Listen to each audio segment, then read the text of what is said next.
All right, let's talk about one of the most popular and honestly, one of the most misunderstood strategies in investing, the covered call.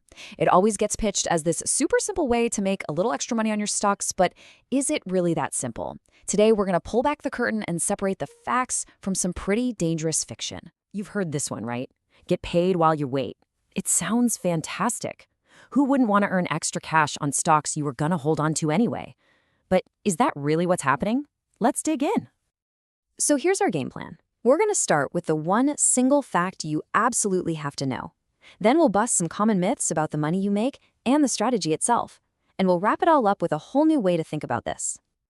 All right, Section 1, the one unshakable fact. Seriously, if you get this one thing, everything else will just click into place. This is the foundation for it all. So what is a covered call?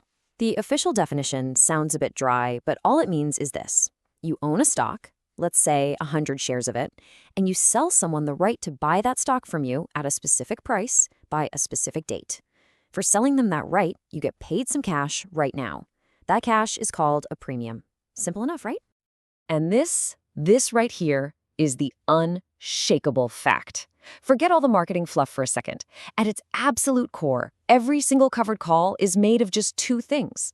You've got your long equity, that's just fancy talk for you own the stock, and then you have short volatility. This is the key. Being short volatility means you are making a bet that the stock will be less jumpy and chaotic than the market thinks it's going to be. You're basically selling insurance against big price swings. And knowing that leads to a huge takeaway. If your real goal is to sell volatility, you want to get the best price for it, right?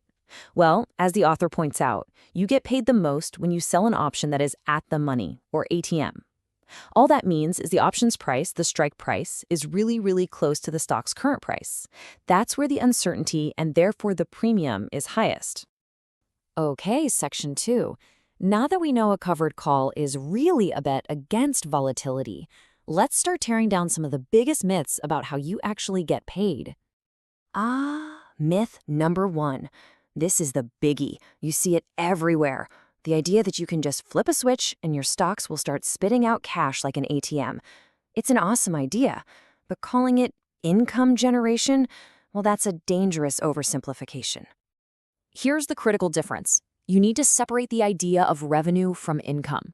When you sell that call option, that premium you collect, that's revenue. It's cash in your pocket for sure, but it's not income yet. The trade is still live. Your actual profit or loss, you won't know that until the contract expires. I absolutely love this analogy from the source material. It's perfect. A man technically hasn't flown till he lands. You're in the air? Yeah, but the trip isn't over. That premium is just potential. You have no idea if you've made a profit, if you've generated real income until that option expires and you're back on solid ground. Now, this myth is just as common and maybe even more dangerous. The thinking goes, hey, I collected cash up front, so if the stock falls, I've got a safety net. People feel secure. But the reality is, it's not a safety net. It's more like a very, very thin cushion. Think about it. If you collect a $2 premium on a $100 stock, you've only protected yourself for the first 2% of a drop. If that stock tanks 20%, you're still losing 18%. It might soften the blow a tiny bit, but it is not going to save you. All right, Section 3.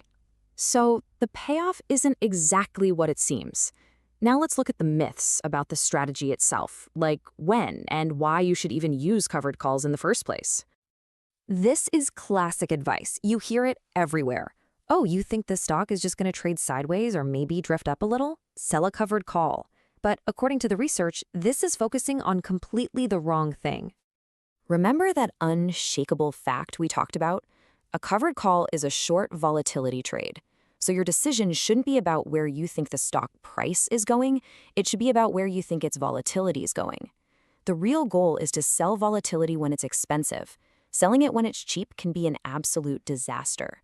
And this isn't just theory. I mean, look at AIG back in 2008.